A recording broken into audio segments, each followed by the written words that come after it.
Deixa eu apresentar a Karine. Então, para quem está entrando a primeira vez ou não teve ainda o privilégio de acompanhar as aulas da Karine pelo Instituto, a Karine é uma professora super parceira que está com a gente desde a primeira turma, quando a gente abriu na área de farmácia estética. E ela é uma grande, realmente parceira, tem uma competência imensa, um conhecimento super vasto na área. Eu agradeço a Karine por ter vindo colaborar conosco nessa aula, compartilhar o seu conhecimento. Ela é fisioterapeuta de formação, especialista em dermatofuncional, é mestre e está fazendo doutorado agora, em breve, daqui a pouco ela acaba. Deve estar acabando, né, Karine? Acredito que sim. E é professora lá da Universidade de Cuiabá e professora de especializações, inclusive da nossa especialização no Instituto Arel Yuga. Então, seja muito bem-vinda, Karine. Muito obrigada mais uma vez por compartilhar conosco. E aí, agora o espaço é todo seu. Obrigada, Albina. Obrigada, Luiz, mais uma vez pela parceria e confiança, né? Eu espero que a gente possa ter bons momentos aqui de troca, né? De aprendizado, troca de informações.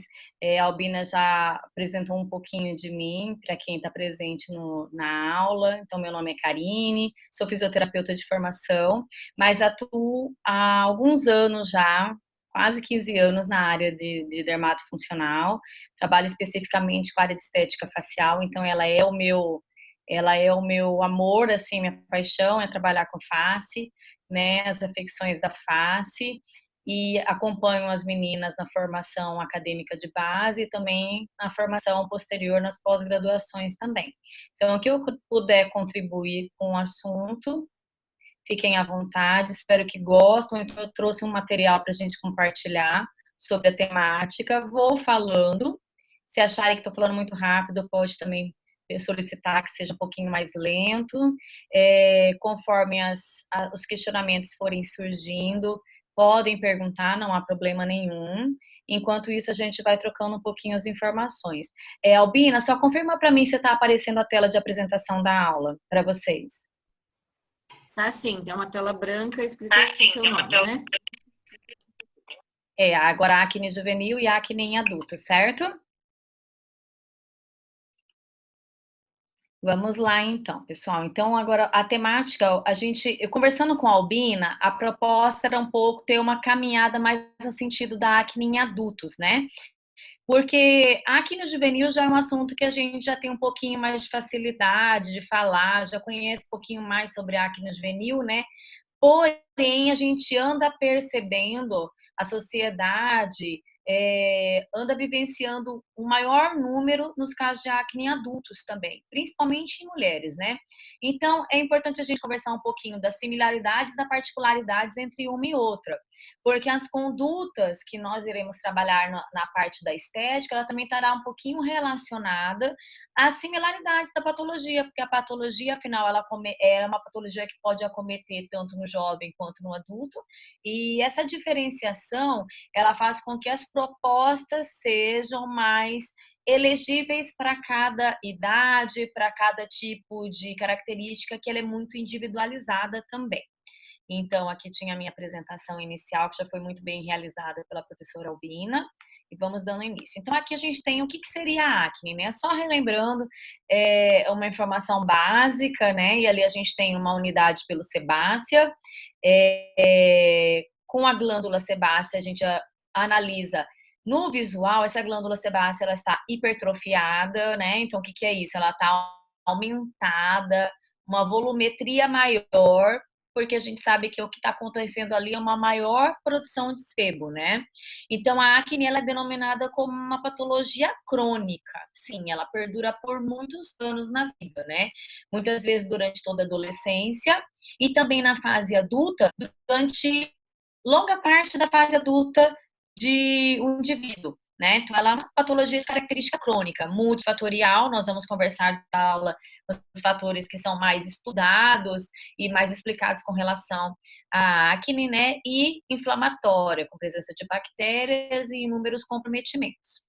Então, aqui, o que a gente tem para falar? Então, aqui a gente tem um quadro característico de uma acne juvenil, né? A acne juvenil, ela tem uma predominância pelo sexo masculino, nós já vamos conversar sobre o que também, né?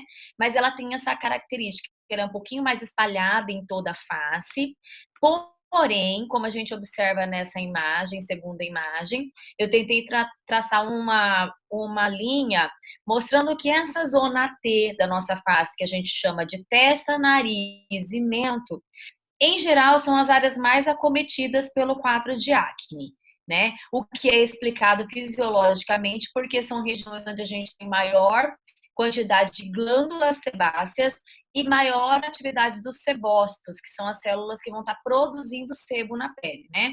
Porém, quando a gente analisa esse quadro, não precisa nem ter dúvida. Quando você bate o olho num rapaz ou numa moça em idade juvenil, você, é acne. É muito fácil de identificar. E normalmente a gente fala de. E quando a gente fala de acne no jovem, vem assim uma palavra, puberdade, né? Que é a parte das alterações hormonais mais intensas. Então, a acne juvenil, para quem não sabe, ela também é conhecida como acne vulgar, né? Que é essa acne da adolescência, né? O tipo mais comum. A adolescência, embora agora se fala que a adolescência ela vai perdurar por mais anos da nossa vida, mas em geral é, até os 20 anos de idade. Então, quando você tem um quadro de acne que perdura até essa fase da sua vida, ela é considerada como uma acne juvenil, né? E a variação das lesões é muito individual. Pode partir de pessoas que têm meramente comedões, né, em grande proporção em toda a face. Então, esses comedões, eles podem estar espalhados por toda a face. Não, comedões são aqueles conhecidos cravos, né, tanto aberto quanto fechado, como pode haver a presença de lesões inflamatórias, né? Lesões inflamatórias como pápulas, pústulas e nódulos, cistos, o que vai gerando algumas inflamações mais intensas, que pode causar abscessos, fistulações, enfim. São quadro, o que é interessante a gente saber é que a acne juvenil, ela perpassa por vários graus, né? Então, ela varia do grau 1 até o grau 5, né? Tem muita literatura que vai até o grau 5, que a gente é conhecida como acne fulminans, e essa evolução da acne, ela é gradativa. Ou seja, eu não vou dormir com acne grau 1 e amanhã vou amanhecer com acne grau 2. Sim, pode, mas ela é evolutiva, do mesmo sentido que eu posso do 2 agravar o meu quadro bacteriano inflamatório e eu evoluir para 3 e assim por diante. Por isso que as propedêuticas necessárias e as intervenções e tratamentos, elas têm que ser realizadas desde o início, para que o quadro evolutivo não avance muito rápido, devido à característica crônica de uma patologia, né? E aí a gente sabe que quando um jovem se olha no espelho e ele verifica, presencia essa grande quantidade de lesões inflamatórias, é algo que causa constrangimento, é algo que inibe. Então, muito comum você ver rapazinho com boné, ou as moças jogando os cabelos sobre o cabelo sobre o rosto, maquiagem, grande quantidade de maquiagem para tentar mascarar essas acnes. Depois nós vamos conversar sobre as maquiagens também. Então, assim, as áreas de acometimento, como eu disse, são mais presentes na face, mas elas podem também aparecer na parte anteroposterior do tórax, né? Também é muito comum. Então, conhecendo um pouquinho sobre a acne juvenil, multifatorial, obviamente, né? A gente sabe que um fator só não vai conseguir ter uma relevância assim no quadro de acne, mas sim são multifatores, né? E aí entram vários. Por exemplo, a presença de hormônios, principalmente quais hormônios? Hormônios andrógenos, né? Os hormônios andrógenos são, ele tem como mais conhecido a testosterona, né? Então, assim, que tem um pico, o pico hormonal, ele é intenso na fase da adolescência ou puberdade, né? Tanto para as mulheres quanto para os homens, né? Aí entra esse quesito sexo. Então, por que eu falei lá para frente para vocês que ela pode acometer tanto o homem homens quanto mulheres, mas ela é mais comum em rapazes, em homens. Por quê? Porque, querendo ou não, os homens apresentam uma maior quantidade de hormônios andrógenos disponíveis em seu organismo. Consequentemente, esses hormônios vão ser abundantes no corpo e podem ter essa predileção pela sua atuação na glândula sebácea. E aí começa todo aquele quadro acneico conhecido. Então, um pouquinho mais para frente, nós vamos falar um pouquinho mais da atuação desses hormônios também, né? Fatores hereditários, então, muitas literaturas retratam que se os pais tiveram, os filhos têm uma maior probabilidade de desenvolver acne, né? E existem também as características, as próprias características estruturais do indivíduo, geneticamente herdadas, que podem favorecer o quadro de acne também. Alimentação. Então, assim, ainda, até um tempo atrás, sempre a gente ouviu falar, não coma chocolate, chocolate dá acne, né? Principalmente chocolate. Chocolate sempre foi o grande vilão, né, do conhecimento da acne. Hoje é sabido que não é só o chocolate, e não necessariamente o chocolate, mas a alimentação como um todo. Daí envolve todas as suas, todos os seus hábitos alimentares, né? O que uma pessoa com um quadro de acne, ela pode estar favorecendo a cascata inflamatória tecidual por ela ter uma maior alimentação com componentes que têm uma característica inflamatória na pele. Então, nós vamos conversar sobre isso também durante a aula. E aí, eu já lequei para vocês os açúcares, né? Então, não é só o chocolate, é tudo aquilo que tem grande quantidade de açúcar, os carboidratos, que acabam se revertendo em açúcares no nosso corpo, assim como as gorduras também. Então, a gente vai estar comentando daqui a pouquinho, um pouquinho mais. O estilo de vida influencia, obviamente, né? Junto com isso, hoje é muito estudada a questão do tabagismo também, né? E sua forte relação com a acne, e isso pode ser na fase adulta também, né? O estilo de vida da pessoa. Então, todos esses fatores, eles vão contribuir, somando, para que nós possamos ter um quadro de acne e ela vir a agravar com o passar do tempo.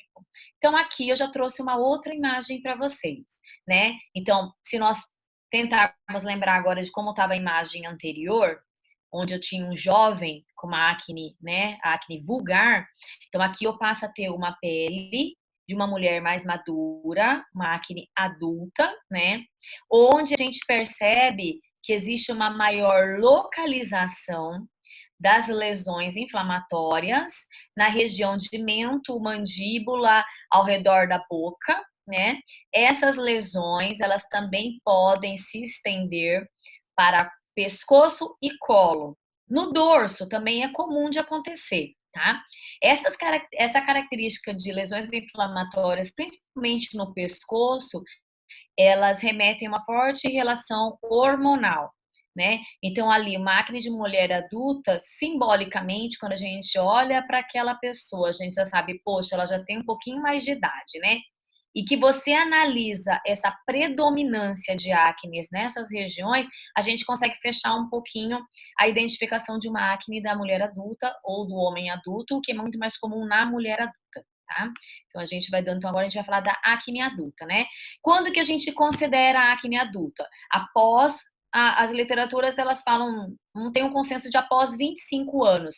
E assim, acomete cerca de 41% das pessoas adultas em algum momento da fase adulta dela. Só que, porém, ela tem uma variabilidade no agravamento do quadro, tá? Então, tem quadros que são mais graves, mais inflamatórios, e tem quadros que são mais comedogênicos, né? Isso também é variável, tá?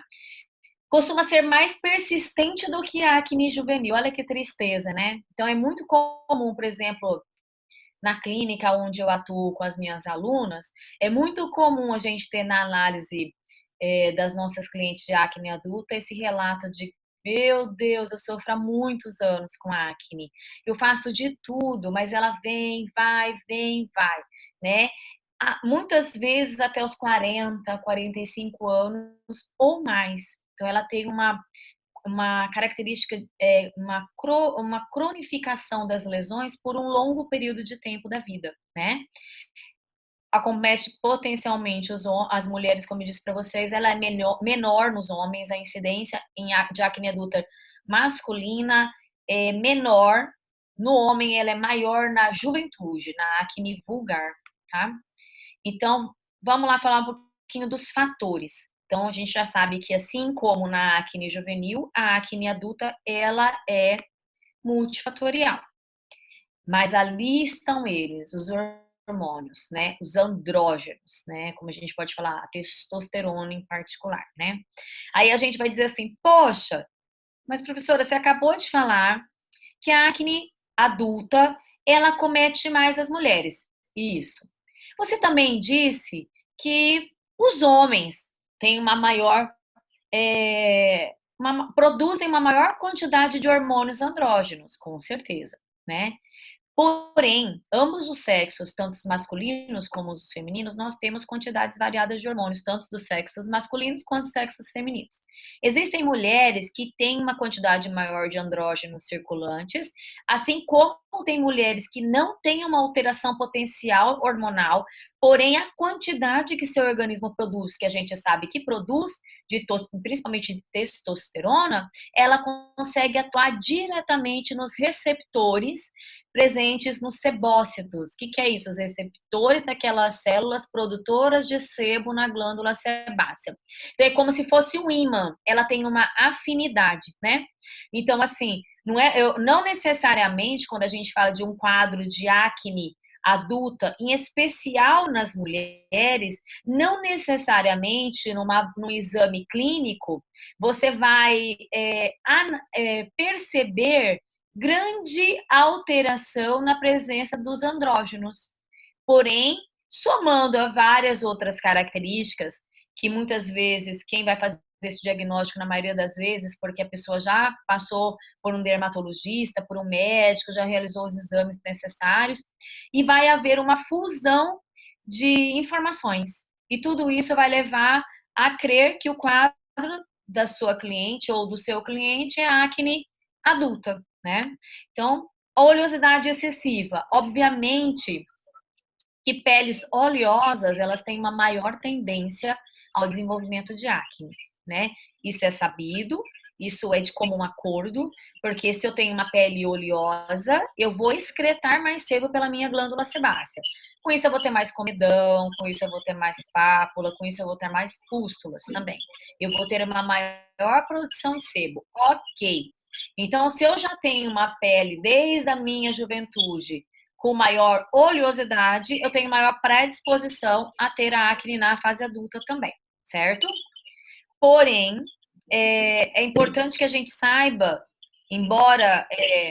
alguém gostaria de fazer alguma pergunta? Tem um áudio aberto? Então, vou continuando.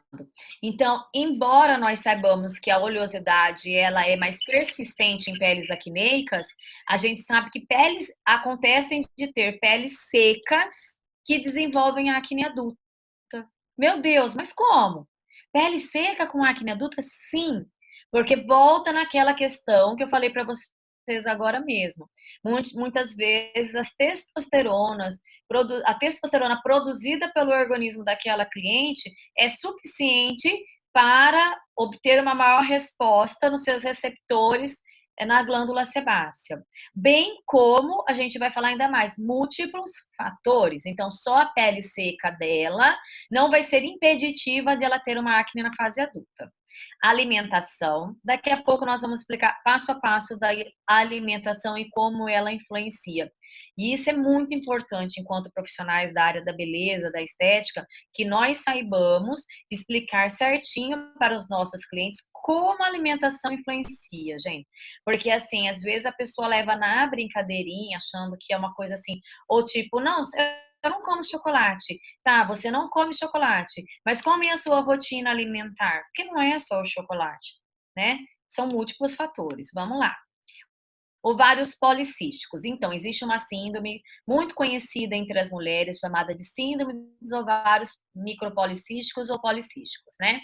Então, nesse caso, em geral, são pacientes, clientes que vão ter uma propedêutica diferenciada, são pessoas que têm uma associação de vários fatores, né? Então, ela acaba desenvolvendo a acne em consequência desse quadro sindrômico que ela tem. Então, um pouquinho para frente nós vamos conversar sobre ele também. Estresse, né? Aí já fala, nossa, agora pegou, né? Então, assim, talvez alguns de vocês, nesse momento que estamos vivendo agora um pouquinho mais isolados, é como a gente estava conversando um pouquinho no início da aula aqui, eu, Albina, Luiz, por mais que a gente tenta se equilibrar, às vezes ocorre uma ansiedade, um estado emocional um pouquinho mais alterado. É sabido que o estresse ele também influencia no quadro de acne. Não é comum, por exemplo, é super comum. Eu lembro que aconteceu comigo nos 17 anos, quando eu estava nas vésperas da minha colação de grau de terceiro ano, e naquela ansiedade com vestibular e festinha e tudo mais acontecendo. Pois bem, nas vésperas do meu baile de formatura de terceiro ano, acordei com uma acne na ponta do nariz, né? E aí, pronto. Como que você faz com isso num dia da festa, né? Isso é muito comum. Isso está totalmente relacionado ao nosso estado emocional, à quantidade de estresse, né? Então, uma das formas de minimizar é o quê? O controle emocional. Distúrbios do sono, é sabido que o sono, ele regula inúmeras funções do nosso organismo e também hormônios essenciais. Então, a gente vai conversar daqui a pouquinho sobre o sono. Tabagismo, o tabagismo, ele tem uma forte relação com o acometimento e agravamento da acne. O calor, e aí? Calor, influencia ou não influencia? Influencia sim, né? Quanto mais quente, maior é a produção de sebo e a exposição do sol em excesso diminui a nossa resposta inflamatória do organismo também. Então, tudo isso favorece o quadro de acne. Idiopática, o que é isso? Poxa, professora, a pessoa realizou todo um exame, ela viu que ela não tem nada disso, mesmo assim ela tem acne adulta. Como assim? Então, existe essa forma idiopática, que é aquela pessoa que tem maior sensibilidade terminal. O que é isso? Eu volto a falar para vocês: os hormônios andrógenos circulantes no organismo respondem fortemente em seus receptores da glândula sebácea. Então, só isso já desencadeia um quadro de acne. Porém, se a gente for falar bem a verdade, é difícil alguém que consiga neutralizar todos esses fatores que a gente conversou agora. Sempre um ou outro acaba estando intrinsecamente ligado à nossa rotina, né? Então, conhecendo um pouquinho mais. Então, a questão da testosterona que eu falei para vocês, dessa alteração de níveis hormonais, né? Em especial a testosterona, né? A gente sabe que esse, ocorre uma resposta terminal, que foi o que eu disse para vocês, mesmo estando com uma quantidade de hormônio normal. É isso que eu estou dizendo, meus hormônios estão normais. Eu fui no ginecologista, ou eu fui no endocrinologista, realizei um levantamento de todo, eu fiz todo um levantamento da minha saúde, analisei os meus hormônios, não descobrimos nada. Poxa, no seu caso fica aquela questão da maior atividade dos hormônios andrógenos sobre seus receptores nos sebócitos e também nos queratinócitos, né? Ali um pouquinho para a aula a gente vai falar sobre a questão do anticoncepcional oral, né? Que na juventude é muito usado também no quadro de acne juvenil, mas que também pode ser mantido os métodos na fase adulta. Porém, na fase adulta ainda tem outras problemáticas que muitas vezes esse nosso cliente, essa nossa mulher, ela também quer ser mãe, né? Então, às vezes, ela vai parar um tratamento contraceptivo e, às vezes, nessas paradas, o rosto fica repleto de acne, né? A menstruação, é sabido que na menstruação a gente tem picos hormonais intensos, isso gera um estresse, uma ansiedade e aumenta também a recepção dos sebócitos dos andrógenos circulantes no nosso corpo. Então, é comum, próximo da menstruação, no período menstrual, a acne vir com mais força também. Então, a questão hormonal. Aí vocês vão dizer assim, poxa, professora, mas eu estudei e descobri que a testosterona, ela não age diretamente na glândula sebácea. Como assim? Você está falando da aula inteira aí que a testosterona pode ser uma das grandes vilãs, né? É isso mesmo. A testosterona propriamente dita, o hormônio, assim como ele é o hormônio naturalmente como é produzido dentro do nosso organismo, ele não age diretamente na glândula sebácea, tá? Só que tudo no nosso organismo ocorre em modificações. Então, a testosterona diretamente não tem receptor na pele. Então, o que que acontece? Nesse momento, surge uma enzimazinha chamada 5-alfa-redutase. Quanto maior a liberação de testosterona disponível em seu organismo, maior vai ser a ação dessa enzima chamada 5-alfa-redutase.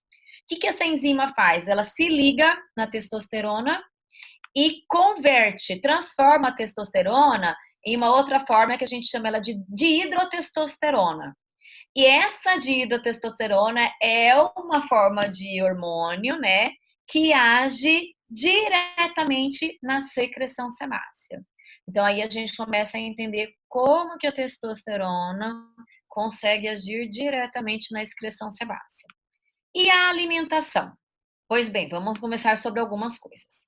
Então vamos conversar sobre os carbos, né, os nossos deliciosos carboidratos, que tá muito relacionado na nossa alimentação do dia a dia, essa alimentação brasileira que a gente gosta de um arroz, macarrão, né? E que a gente tem um pouquinho já da característica americanizada dos fast foods, né? Dos pães e tudo mais. Então, o que que acontece? Todo carboidrato, né? A maioria dos deles, como macarrão, arroz, eles acabam sofrendo açúcares, né? Processos de refinamento. E nesse refinamento ocorre uma redução das fibras. E isso faz com que ocorra um aumento causam picos de insulina no nosso corpo, assim que a gente ingere eles. Então, sobe muito a quantidade de insulina disponível, e essa insulina, através de fatores insulínicos e tudo mais que o organismo libera, ela vai estimular diretamente a glândula sebácea e vai favorecer a produção de sebo dentro do nosso organismo, né? Junto com isso, a gente também tem uma alimentação rica em leites e derivados. E o leite também, né? O que que se fala? Que os animais, a gente sabe que os animais recebem também uma grande carga hormonal, né? Durante a própria vida deles, até para que esse processo de produção de leite ele seja mais intenso, muitas vezes esses animais são bombardeados com hormônios também. Esses hormônios também podem vir através do leite para nossa alimentação, né? E também o próprio leite por si só, ele aumenta os níveis de insulina circulantes no nosso corpo e, consequentemente, favorece a produção de sebo. Então, o que fazer, né? Porque aí, professora, você falou, tira o carboidrato, tira o leite, tira o açúcar. O que sobrou para eu comer? Fruta e verdura? Na verdade, não. Sim, né? Sim, proteínas também. Tá. Mas não é isso, é que tudo é para a gente entender que tem que ter uma ponderação, né? Então, se eu já estou com um quadro inflamatório, um quadro que está agravando, eu tenho que melhorar a minha dieta, porque eu sei que tem fatores aí dentro da minha alimentação que são fatores potencialmente inflamatórios para a minha pele. E as gorduras e os fast foods, né, que a gente ama, pizza, né, os lanches, agora em casa, em isolamento, as pessoas pedindo muito refeição dentro de casa. A gente tem que tomar um pouquinho de cuidado, porque a maioria deles tem uma grande carga de carboidratos e também conservantes e sal, né, que geram um perfil inflamatório muito importante, principalmente na pele. Então, a gente começa a perceber que são vários fatores.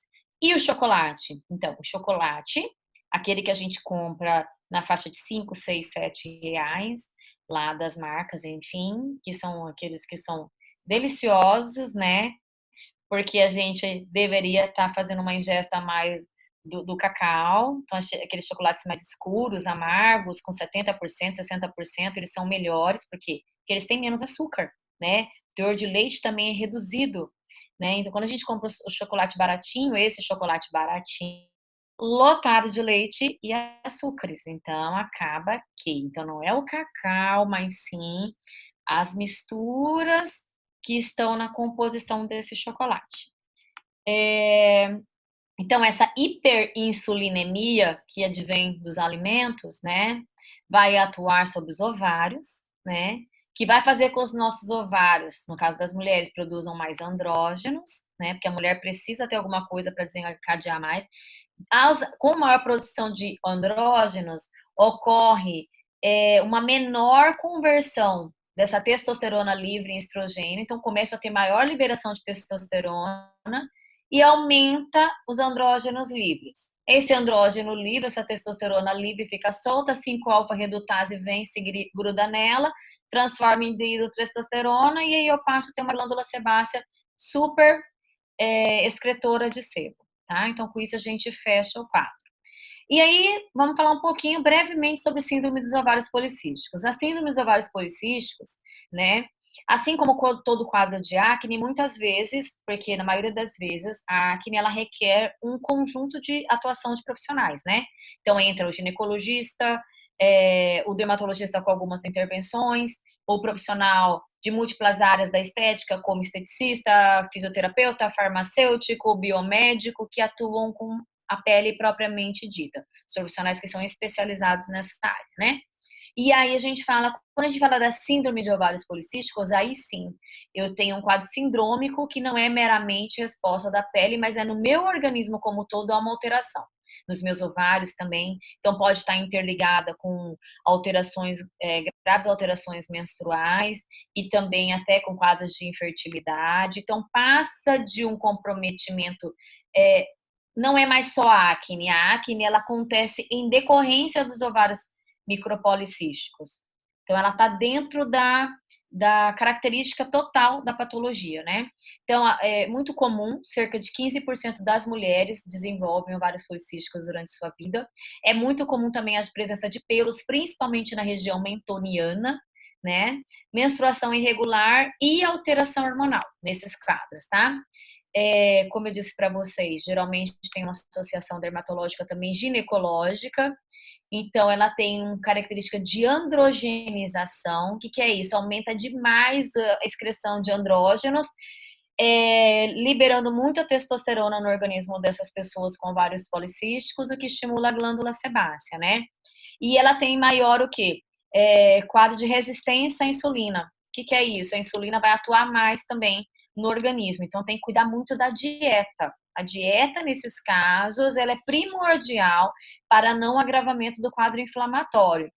E aí até coloquei para vocês que hoje, né, como intervenção medicamentosa tem a metformina, né, e também os anticoncepcionais hormonais, que vão estar equilibrando um pouquinho esses fatores, tanto a hormonal quanto a metformina, que ela atua também no controle do quadro de hiperinsulinemia, né, e tudo isso vai favorecer a diminuir a testosterona circulante. E o sono? Na verdade, agora nós vamos falar de 3 fatores, né? O sono, o tabagismo e o calor. Então, o que acontece com o sono? Toda vez. O que acontece com a gente quando a gente fica sem dormir? Tá, se eu tiver uma insônia hoje, amanhã eu acordo cansado.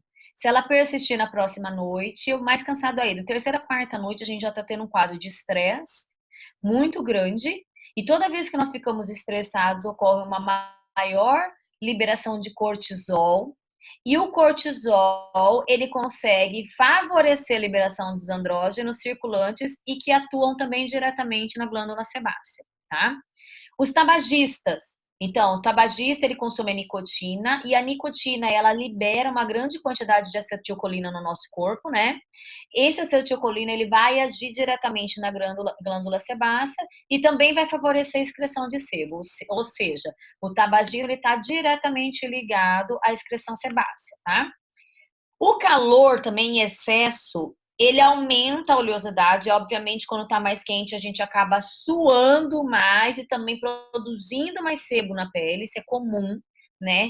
E o sol em excesso também diminui a resposta inflamatória, ou seja, o meu organismo começa a ficar com um comprometimento inflamatório maior, associado a múltiplos fatores, potencializa o quadro de acne também. E o bendito estresse, né? Então vamos lá, o estresse ele acaba estimulando a glândula suprarrenal, né? E também citocinas pró-inflamatórias acabam sendo liberadas no nosso organismo com o estresse aumentado.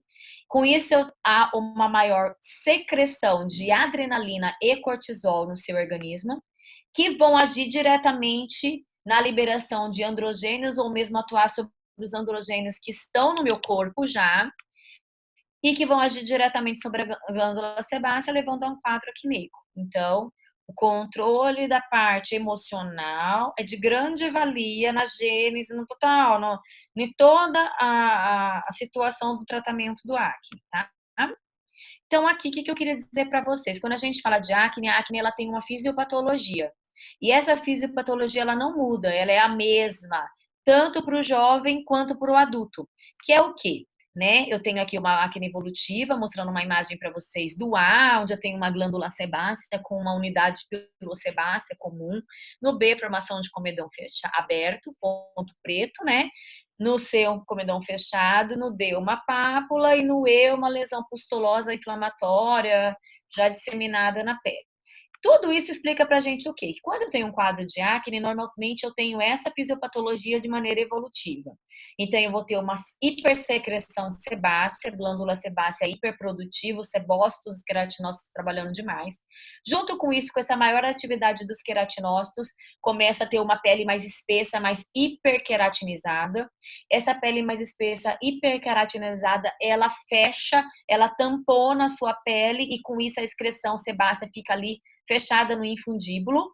Esse ambiente vai aumentando, dilatando com muito sebo e os micro-organismos presentes na nossa pele, dentre eles o Propionibacterium acnes, se alimenta potencialmente desses lípides, dessas gorduras, e vão aumentando a proliferação bacteriana dentro da unidade pilosebácea e, consequentemente, quando eu tenho bactéria, eu vou gerar um quadro inflamatório posteriormente. Bactérias, inúmeras bactérias estão presentes na gênese da acne, mas a Propionibacterium acnes é a mais presente. Então, vamos falar um pouquinho sobre os tratamentos médicos, né? Que é o Karine, que só a gente interrompendo um acabou de pouquinho, falar. Oi. se me permite. Sim. A Marília está fazendo uma Uhum. pergunta aqui, ó. Então, a insulina Uhum. aumenta a produção de hormônios masculinos? Pode repetir essa parte, por favor? Da Marília, essa pergunta. Então, tá bom, Marília, exatamente. Olha só, não, a insulina ela não aumenta a produção de hormônios masculinos. A insulina ela favorece a atuação dos hormônios masculinos também sobre a glândula sebácea. Então, na verdade, o aumento dos níveis de insulina vai estar favorecendo uma maior excreção de sebo pela glândula sebácea. Ok? Se tiver alguma dúvida, mais para frente a gente conversa um pouquinho mais, tá? Ela estimula meus andrógenos circulantes e aí e consequentemente os receptores os receptores dos sebócitos vão atuar mais para receber essa carga, essa informação e produzir mais sebo. Continuando, vamos lá. Então, os tratamentos médicos, muito conhecidos são os anticoncepcionais orais, né? Também tem os implantes, mas a gente vai falar um pouquinho dos anticoncepcionais orais, né? Que vão fazer o quê? Um efeito antiandrogênico, né? O que é isso? Quando eu faço, porque é muito comum lá na juventude, quando um jovem começa a ter o quadro de acne, ele falar bem assim, o médico ir ao ginecologista e sugerir o uso de anticoncepcionais, né? É uma das primeiras tentativas, né?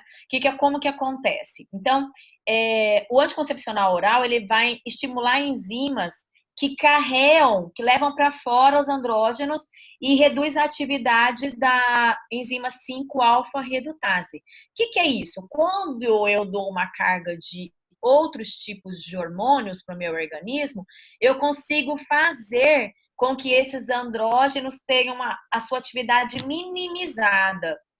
Se eu diminuo a atividade e a produção de hormônios andrógenos no meu organismo, eu diminuo a atividade da 5-alfa-redutase, com isso eu diminuo a produção de dihidrotestosterona e, consequentemente, a glândula sebácea para de produzir tanto sebo.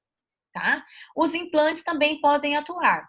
Embora que hoje ainda tenha uma controvérsia, porque alguns tipos de implantes, nos primeiros momentos, costumam dar um pouquinho mais de acne até que o organismo entre em um equilíbrio, em homeostase. Mas também é um tipo de método contraceptivo, né? E que trata a pele. Uma medicação que está sendo muito falada no momento é a espironolactona. Não sei se vocês já ouviram falar. Ela é um antihipertensivo. E a espironolactona, como que ela vai agir na pele? Então, ela começou a ser a queridinha, né, dos dermatologistas para os quadros de acne, porque ela diminui muito a ação dos andrógenos na pele. Então, ela forma como se fosse um bloqueador de andrógenos, a espironolactona, né? E ela é um antihipertensivo, ela aumenta a diurese, né? Ela diminui a quantidade de líquido retido no organismo e tem uma forte ação na pele e costuma deixar a pele bem bonita, né? Então, hoje, às vezes, a gente vai no ginecologista e ele, não só o dermatologista quanto o ginecologista, sugere para mulheres adultas, principalmente o uso acompanhado, obviamente, da espironolactona.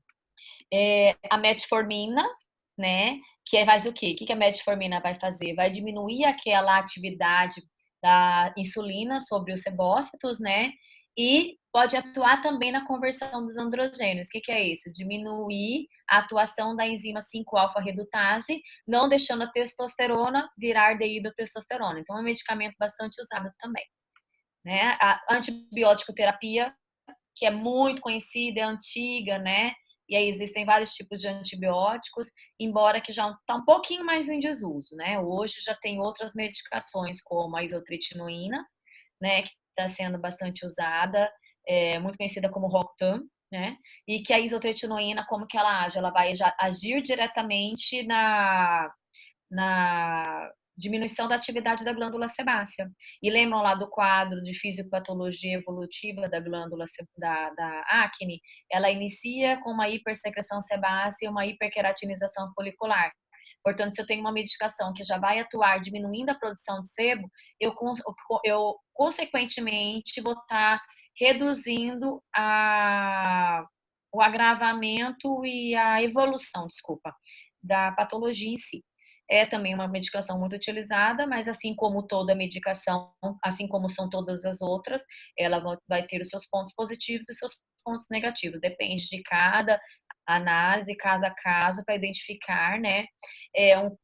Uma situação em particular da ISO na adulta é que muitas vezes são fases que a mulher está caminhando para ser mãe, para ter filhos, né? E a gente sabe que a isotretinoína ela tem que ter um cuidado muito grande, não só durante o tratamento, porém algum tempo depois, também alguns meses, né? Pelo quadro, pela característica que ela pode causar deformidade fetal, dentre outras situações. Então, é a se analisar com o profissional que será procurado para o tratamento.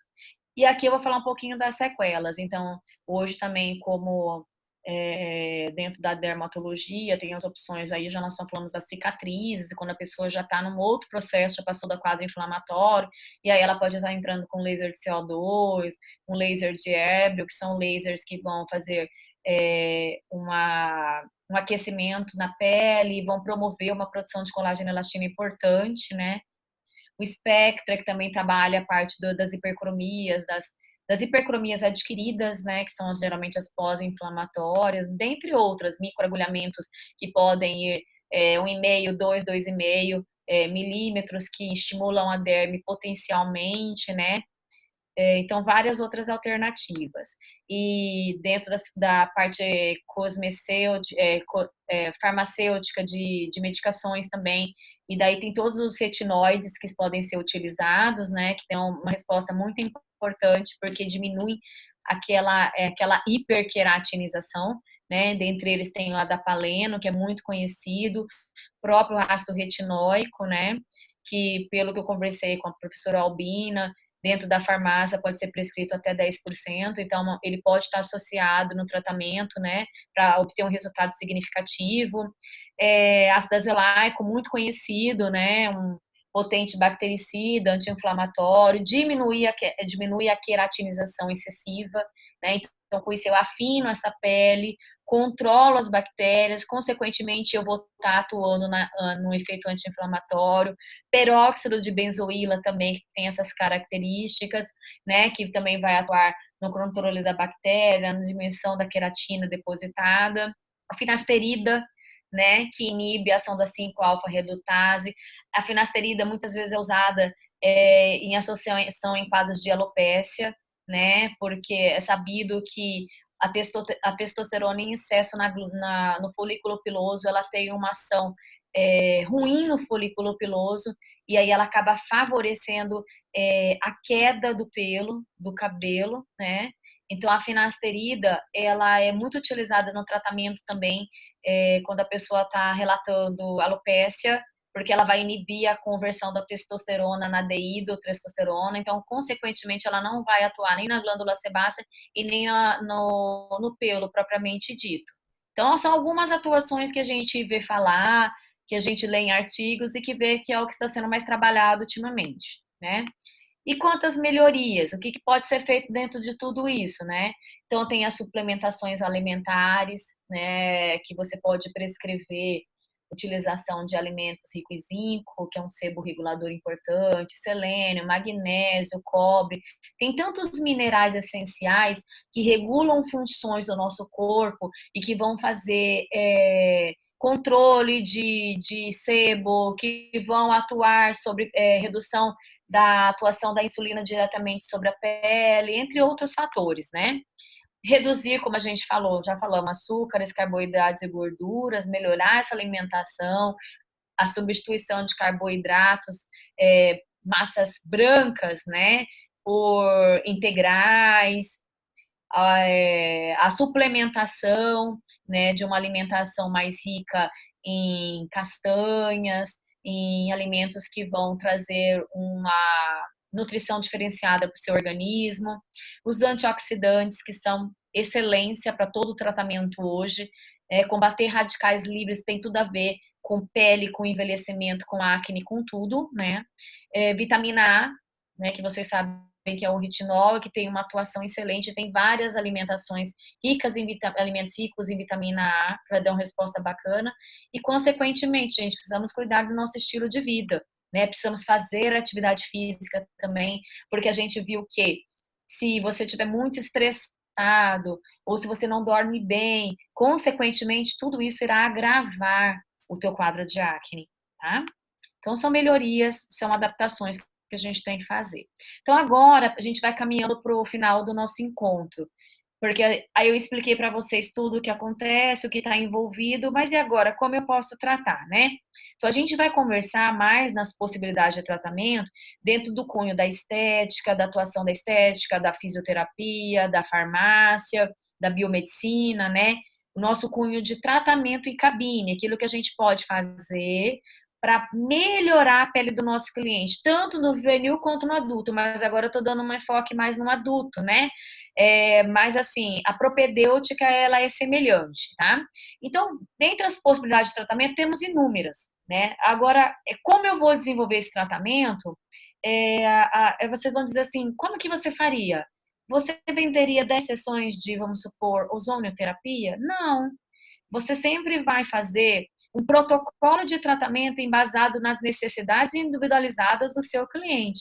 Eu nunca posso estabelecer que um tratamento que eu faço em um cliente, ele vai ser o tratamento de excelência para todos os clientes.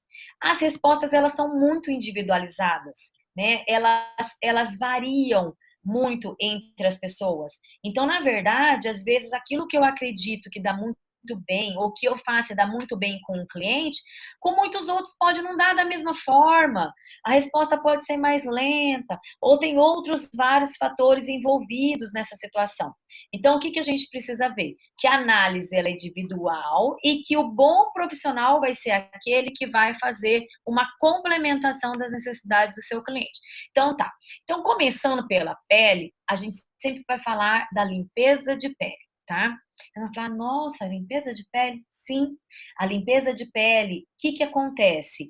A limpeza de pele, ela tem uma atuação principal. Qual é a atuação principal da limpeza de pele? Ela vai fazer a remoção dos comedões presentes na minha pele. Associado a isso, ela vai promover uma renovação celular, né? Então, eu diminuo a queratinização, eu minimizo a oleosidade, eu removo aqueles comedos que estão fechados na glândula sebácea. Então, com isso, eu acabo diminuindo o ambiente que é favorecedor para a proliferação bacteriana. Porque lembra que eu expliquei lá para vocês? Se dentro do infundíbulo está lotado de sebo, ele vira um ambiente que a bactéria acne adora e fica comendo. Vive daqueles alimentos, daqueles ácidos graxos que estão ali. Se eu removo isso, eu diminuo a proliferação bacteriana. E a limpeza de pele, ela tem seu protocolo inicial. Porque como que você vai propor uma permeação de ativos, vai propor uma eletroterapia, sendo que as impedâncias estão ali na sua pele, ou seja, os comedos, a queratina está ali, dificultando a passagem de todo o seu protocolo, tá? Então, de base, iniciamos com uma limpeza de pele. E a limpeza de pele tem que ser realizada de quanto tempo? Não existe um consenso. Lembre, tratamento individualizado. Mas, em geral, quadros de acne requerem a cada 1, 2 meses uma boa limpeza de pele, com extrações de comedores, tá? Temos também hoje, dentro da parte estética, o que a gente fala de fotobiomodulação ou biofotomodulação, o pessoal usa termos diferenciados. Que é isso? Utilização das luzes, que vão modular respostas no seu organismo, né? Então, dentre as luzes, né, que são os lasers e os LEDs de baixa potência, né, que a gente pode trabalhar em cabine basicamente, sem grandes contraindicações, nós temos a luz azul, né? O LED azul. O LED azul, ele caminha na área do controle bacteriano, propriamente dito, né? O LED azul, ele tem um comprimento de onda na faixa de 470 nanômetros. E como que esse LED azul vai atuar? Toda luz, ela tem que ser recebida por uma célula que gosta de luz, né? Por um elemento, uma molécula, alguma coisa dentro do seu organismo tem que falar assim, poxa, eu gosto de luz. Por exemplo, melanina é um pigmento do nosso corpo que é produzido por quê? Pelo nosso melanócito, porque são células responsivas à luz, né? Por isso que eu me bronzeio, certo? Então, dentro do nosso organismo, principalmente no quadro de acne, a pessoa tem a bactéria P. acnes. Essa bactéria P. acnes, ela está na pele. E dentro dela existe um cromóforo chamado porfirina. E esse cromóforo, o que é isso? O cromóforo é uma substância, um elemento que gosta de luz. Cromo vem de luz, né? E aí são moléculas ali existentes que vão gostar de luz. Então, quando eu emito a radiação do LED azul sobre a minha pele e o Propionibacterium acnes está ali, dentro dele tem a porfirina recebe essa luz azul e automaticamente, com essa recepção de luz azul, ocorre a liberação dentro da sua pele de peróxido de hidrogênio, que a gente fala que são espécies reativas de oxigênio, né? Esse peróxido de hidrogênio H2O2, ele sofre ação de uma enzima conhecida chamada catalase, que quebra ele. Então, esse H2O2, ele é fracionado, libera-se água para o organismo, então a gente é muito conhecido do LED azul como um potente hidratante, né? E sobra-se um oxigênio solto, esse oxigênio solto, ele volta, né? Ele está ali próximo da membrana plasmática do P. acnes, ele se encontra com ela e ele acaba fazendo morte dessa bactéria, porque a bactéria do P. acnes é uma bactéria anaeróbica, ou seja, ela não sobrevive em meio com oxigênio. Então, basicamente, a luz azul, LED azul, ela tem um potente efeito bactericida, tá?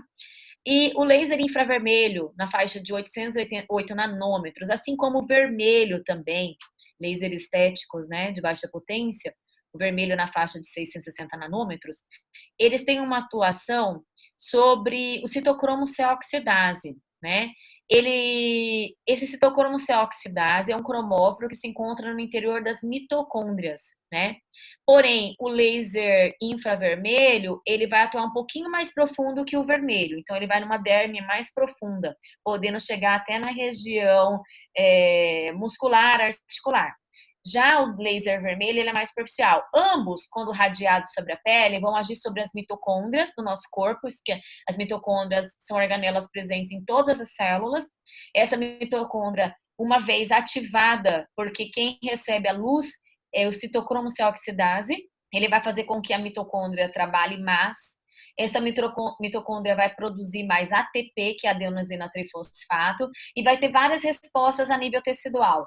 Dentre elas, aumento de colágeno e elastina, mas principalmente efeito cicatricial e anti-inflamatório, que é o que eu desejo num quadro de acne. Então, eu posso trabalhar com luzes associadas. O que é isso? Hoje eu tenho clusters, né? Que são os aplicadores que têm associação de luz. Então, você pode trabalhar com laser vermelho associado a um LED azul, por exemplo, e intercalar outros tipos de luzes. O que é interessante também, hoje a gente também tem ativos, né? Que a gente fala que são ativos fotoativados, são ativos que as linhas criam, né? E que esses princípios ativos, esses produtos podem ser aplicados na pele e sobre ele a luz terapêutica é aplicada. Então, daí eu vou ter a ação da luz mais a ação do cosmético, do princípio ativo proposto para o tratamento. Isso é muito bacana também. A luz intensa pulsada, ela também é uma alternativa para o tratamento do acne, que é uma luz policromática, multidirecional, o comprimento de onda dela varia de 400 até 1.200 nanômetros, né? E ela tem, dentro particularmente do campo de atuação do acne, a gente pode trabalhar ela na faixa de 2 comprimentos de onda, na faixa de 400 e poucos nanômetros, por que eu falo poucos? Porque essa variabilidade vai de marca para marca de equipamento. E aí você vai ter um filtro de corte que você vai acoplar no aplicador do equipamento, no cluster, né? Você vai colocar o filtro e você vai selecionar qual comprimento de onda você vai estar atuando. Mas, basicamente, na faixa de 400 nanômetros, a gente vai ter a mesma atuação sobre a porfirina, né?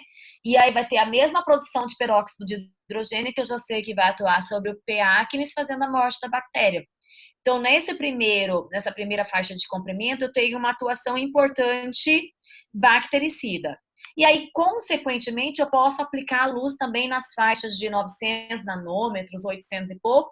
Aí eu já estou indo para caminhar na faixa do infravermelho, né? Onde eu vou ter o quê? A redução do calibre dos vasos sanguíneos, que, consequentemente, nutrem a glândula sebácea. Então, se não chega nutrição, não chega circulação sanguínea suficiente na glândula sebácea, qual é a resposta? Menor produção de sebo. Qual é a resposta final? Diminuição do quadro de acne também. Então, a luz intensa pulsada ela é de grande valia no nosso tratamento. Eletroporação. A eletroporação, assim como a ionização, são técnicas de permeação de ativos cosméticos para dentro da pele. Só que na eletroporação eu tenho um aparelho que trabalha com ondas eletromagnéticas de pulsos curtos e alta voltagem, que vão promover uma abertura transitória da bicamada lipídica da membrana plasmática celular, e com isso o ativo vai penetrar dentro da célula, né? Eletroporação é muito usada em ciência, em cultivo celular, tem uma resposta muito bacana, e na pele também. O que é legal também que a eletroporação é cabível de usar produtos mais nanotecnológicos, como lipossomas, onde a absorção é mais rápida, é mais efetiva, é mais interessante também, quanto resposta fisiológica, né? A ionização é o uso da corrente galvânica propriamente dita, uma corrente elétrica contínua polarizada, e daí eu vou usar um produto cosmecêutico que contém íons na sua composição, e aí eu vou fazer o quê? Um link desse íon do produto com a corrente para que ocorra a repulsão e a permeação desse ativo dentro da pele. Em ambas as técnicas, o meu objetivo único é a atuação do cosmético dentro do tecido. A corrente em si, a eletroterapia em si, ela é só uma promotora da permeação. E um dos aparelhos também que a gente tem na nosso arsenal são as microcorrentes, que é um aparelho que emite uma corrente de baixa frequência e baixa intensidade, uma corrente elétrica. Em geral, você coloca gel condutor para um gel condutor para poder passar a corrente para o cliente, né? Para poder fazer a transferência da energia. E ela é uma corrente de baixa frequência e baixa intensidade, ou seja, a sua aplicação é super cômoda. E ela tem uma atuação muito importante. Ela pode ser usada ela tem polos, que é isso, polaridades, pode ser usada no polo negativo, no polo positivo, né? No polo negativo, muitos estudos falam dela como uma potente ação bactericida. No polo positivo, ela tem uma ação mais cicatricial e anti-inflamatória. Então, entra no quadro. E aí eu circulei aqui para vocês, porque quando a gente fala de princípios ativos, a gente tem que falar de uma aula inteira, né? Uma aula inteira você fica falando de princípios ativos. Então, o que hoje não seria propriamente o foco da nossa aula, mas nunca podemos esquecer que os princípios ativos, quando a gente fala de estética, eles são primordiais e essenciais para uma boa resposta de tratamento. Então, olha lá. Aqui já vou falar de uma técnica que já está até um pouco mais em desuso, um pouco mais obsoleta, mas que vocês podem ouvir falar. Que é aquele mesmo aparelho que eu realizo a ionização, que é um aparelho de corrente contínua, eu também posso realizar uma técnica chamada de desencruste, onde eu vou usar um produto à base de sódio. O sódio, ele forma sabão, ele é um saponificador da pele, né? Então, o que que acontece? Esse produto associado à corrente elétrica irá favorecer a formação de sebo na pele. Ou seja, desculpa, irá favorecer a remoção de sebo na pele, não formação, falei a palavra errada. Então, eu tenho sebo, eu tenho uma pele oleosa, e quando eu associo esse produto à base de sódio com a corrente, ele vai fazer uma transformação do sebo da minha pele em sabão. É como se fosse uma maior detergência. Então, o desencruste, ele vai fazer com que a ação do sebo na pele seja um pouquinho mais reduzida. Então, ele melhora aquela aparência de uma pele muito oleosa, ele deixa uma sensação de pele mais sequinha por mais tempo. E ele consegue limpar também o infundíbulo um pouquinho mais profundamente. É também uma opção de tratamento dentro do contexto. Não podemos esquecer dos nossos queridos peelings químicos, né, gente? Peeling químico e estética caminham junto. E quando a gente fala de acne, abraçado. Por quê? Aí você vai falar, ué, mas como? Se eu tô falando de uma pele inflamada, repleta de bactérias, eu não deveria usar peeling químico. Calma. Se a pele não há perda de continuidade, o que é isso? Se eu não tenho lesões abertas, se eu não tenho tecido exposto, ou seja, tem as inflamações, tem as pápulas, tem as pústulas, mas não tem perda de continuidade de tecido. O peeling químico é essencial, né? O que acontece? O peeling químico, ele vai fazer como? Ele vai atuar como? Ele vai fazer um efeito queratolítico. Inicialmente, o que é isso? Lembra lá da fisiopatologia? Hiperqueratinização folicular, ele vai remover. Então, inicialmente, todo peeling químico tem um objetivo: remover o excesso de queratina da pele. Em balanço a isso, eu vou ter suas ações coadjuvantes. O que é isso? Por exemplo, quando eu uso um ácido salicílico, que é um carro-chefe do tratamento de acne. O ácido salicílico é um potente queratolítico, mas ele também é um bactericida, anti-inflamatório e também diminui a produção de sebo, né? Então, é um agente que vai além da sua própria ação de reduzir a formação de queratina, ele vai também atuar num campo mais longo. Temos também um ácido mandélico, eu estou trazendo só alguns exemplos, que já é um alfa-hidroxiácido, que tem uma potente ação queratolítica e também bactericida. Então, são peelings que a gente usa de cabine. O que é interessante saber? Às vezes, quando a gente fala de acne, ela caminha um pouquinho diferente dos outros protocolos. Por eu ter uma pele hiperqueratinizada, e se eu utilizar peelings químicos na faixa dos muito superficiais, que são peelings até 10% de concentração, eu posso aplicar eles semanalmente sem problema algum. Porque a hiperqueratinização, ela tem que ser quebrada o máximo possível para que outras respostas fisiológicas possam acontecer com o tratamento. Mas, obviamente, como vocês têm um eixo de manipulação em algumas áreas, como farmácia e biomedicina, com eixo de manipulação de cosmético, às vezes com maior concentração, aí vocês podem espaçar mais as aplicações, tá? Então, olha aqui, foi o que eu falei para vocês, tá? E uma das técnicas que está sendo muito conversada nos dias de hoje é a ozonioterapia, que a ozonioterapia, pessoal, também é um curso à parte, tá? Ozonioterapia, você tem que se habilitar, realizar um curso para poder fazer, aprender e aplicar e ter o know-how para trabalhar com a área de ozonioterapia, tá? Então, na ozonioterapia, a gente é sabido que o ozônio, ele tem uma forte ação antisséptica, bactericida, fungicida, diminui resposta inflamatória, né?